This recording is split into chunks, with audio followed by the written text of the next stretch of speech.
Wakil Menteri Kesehatan Dante Saxono Harbuono saat mengunjungi puskesmas di Lungbata, Banda Aceh meminta pemerintah Aceh untuk bergerak cepat melakukan imunisasi maupun sosialisasi pemahaman kepada masyarakat akan pentingnya imunisasi.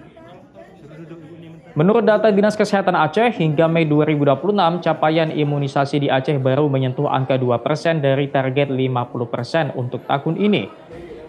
Sedangkan untuk zero dose atau anak tanpa imunisasi sama sekali di tahun 2025 mencapai angka 61.440 anak, di mana Provinsi Aceh jauh tertinggal dibandingkan dengan provinsi-provinsi lain di Indonesia. Kena campak, ini karena cakupan imunisasi rendah.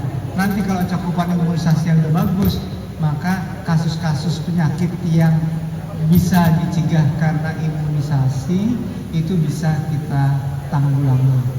Dan yang penting adalah bahwa anggapan-anggapan mengenai imunisasi harus kita perbaiki.